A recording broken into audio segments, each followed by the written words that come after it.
Cases filed against anti-quota protesters. State Minister for Information terms the movement as effort to create anarchy, police not to tolerate. Misunderstanding on Prothai overstays. Obaidul Qadir protesting teachers says decision of withdrawal after discussion with Federation. Reduce of flood water could not decrease sufferings. Heavy rains likely next week. State Minister blames rain for price hike. Good evening and welcome to News 24 English Bulletin. This is Sharmina Wahid and those were the headlines. Now the details. Several unidentified students have been accused of vandalizing police vehicles and attacking officers during the ongoing quota reform movement. Khalilur Rahman, a driver from Rajarbagh police lines, filed the case at Shahbagh police station. The incident occurred on July 11 when protesters crossed the Shahbagh intersection, creating a riot and obstructing government duties. The broke barricades, clashes and police injured both officers and civilians. The State Minister for Information, Muhammad Ali Arafat, has stated that court orders cannot be altered through street movements criticizing activists for exploiting student emotions. He highlighted that the Appellate Division's recent order has already addressed the students' demands. The minister accused the activists of undermining the legal process by insisting on quota reforms despite the court's decision.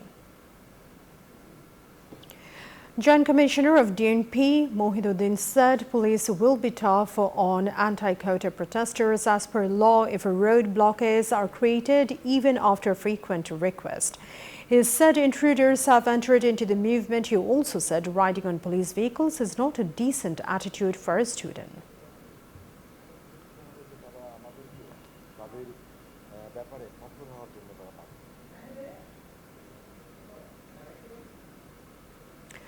After a meeting with Awami League General Secretary Obaidul Qadir, teachers' leaders eased their pension scheme movement.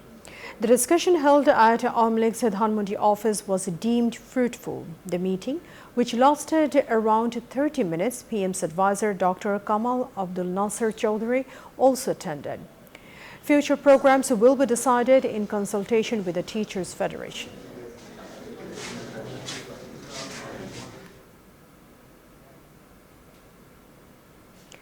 Awami League General Secretary Obaidul Qadir said not from this year, universal pension scheme will be effective from 1st July next year. He said this after a meeting with protesting teachers demanding withdrawal of Prothai. He urged the teachers to return to classes, withdrawing the work absentation program. He also said many demands and logics of anti-quota protesters are unconstitutional.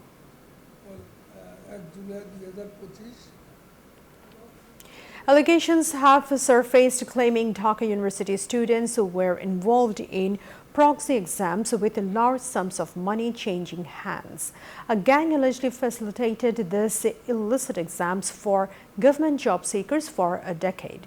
As evidenced by hundreds of admit card photos found on WhatsApp, Kausar Ali, implicated in the scandal, admitted to organizing proxies and collecting exam questions.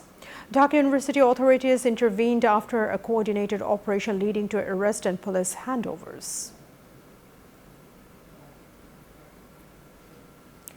BNP Standing Committee member Mirza Abbas said country's sovereignty will not prevail if Awami League government remains in power. He made the comment after paying tributes to the grave of late President Ziaur Rahman on Saturday. He said, now BNP's main challenge is ousting the government. We will be back after a short break. Please stay with us. Welcome back. You're watching News 24 English Bulletin. Anti-quota protesters announced to continue the movement until a logical and fair solution to the problem. The protesters held a press briefing in front of Dhaka University Library under the banner of Anti-Discrimination Students Union, made the announcement on Saturday evening. The protesters expressed concern over recent cases, arrests and attacks. DB Police feels that the petition to withdraw confessional statements of 3 accused in MP Anar murder case will not hamper investigation. Detective Branch of Chief Harunur Rashid said this at a briefing at a Metropolitan DB office on Saturday. The flood situation in the northern and central regions is improving as the river levels drop due to reduced rainfall. Conditions have eased slightly in Kurigram, Lalmonirhat, Jamalpur, Sirajganj and Sunamganj, though the Brahmaputra in Kurigram remains above the danger mark. Despite their improvements, water levels are still rising in some areas and many people remain trapped facing waterlogging and disease outbreaks. Food aid has yet to reach many affected individuals.